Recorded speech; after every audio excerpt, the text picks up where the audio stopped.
Hello, so let's continue our testing with the capacitor that we are talking about. So let's say this is your capacitor and we have set the multimeter to the ohm setting, and let's connect the two leads of the multimeter to the two terminals or two pins of this capacitor and check out what resistance it shows.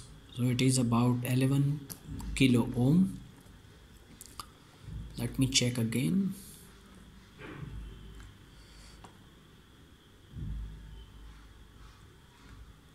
Oh, it's a 73 kilo ohm. What about we change the leads to the another two terminals of this capacitor? For example, I'm testing it here.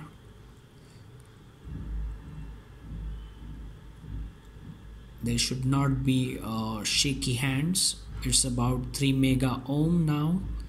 So what should be the conclusion? It is giving one way in a mega ohm range and other way in the kilo ohms range. So any good capacitor, when I say a good capacitor, it means it is not leaky or it is not short. It's in a good condition. That should give you a very high resistance across its two terminals because it's a good quality capacitor. There is leakage, or it's a leaky, or it's a short already, so there should be a resistance in a few kilo ohms or very low value resistance. Otherwise it should give you a very high resistance. So now we saw the two resistance value which are not pretty convincing. The reason would be, let's have a look at this.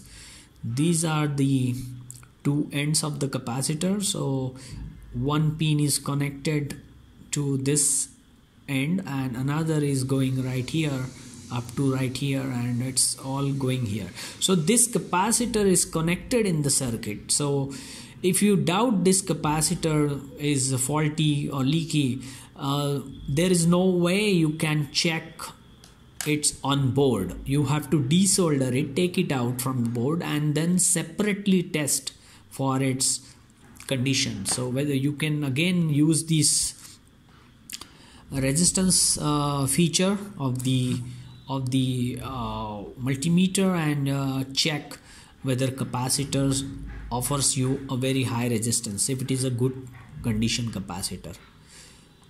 What about we just select the continuity test, as you can see on the display, and try to again measure if there is a short across the two terminals of a capacitor. So if there is a beep, we hear a beep, then we'll say that this capacitor is no longer in a good condition. So no, we don't see any beep. Maybe yeah, so it's other way. Any two any leads can be connected in either way. So obviously there is no way to figure out this is if this capacitor is really in a good condition. Okay, so we have tested the switch. It came out to be faulty. We have tested the capacitor. We could not figure out whether it's in a good position or good condition. Then resistors are okay, which are matching with the color codes. You can refer to the color code. I have shown you the colors again. That's an exercise for you. So I have measured the values for you. Again, I'll do it for you. This was 2 mega ohm, I think. So the color code for this is an exercise for you. That is red, brown, and the green. Forget about the tolerance for a while. So just see that what value I get here.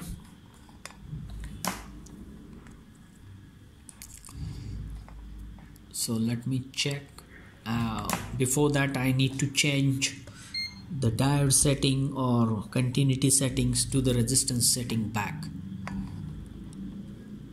And now I see it's 1.29 mega. So just cross check from the color code table. That's an exercise for you. Second resistor, let's have a look, close look. It's a brown, green and yellow. So that's an exercise for you. Tell me what's the color code for that, and based on that, what is the value. Measured value is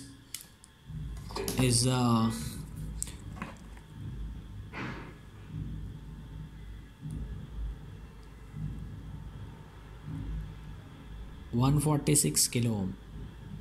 146 kilo ohm. All right, so finally there is a BJT here.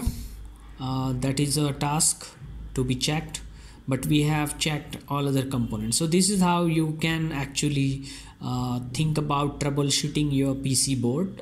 This is a pretty simple board, but there are complex boards where components and devices are interconnected to each other, and the task of an engineer or technician or troubleshooting person is to troubleshoot, and the method I have demonstrated. So hope it helps in some sense, and you will be able to test and troubleshoot your electronic boards.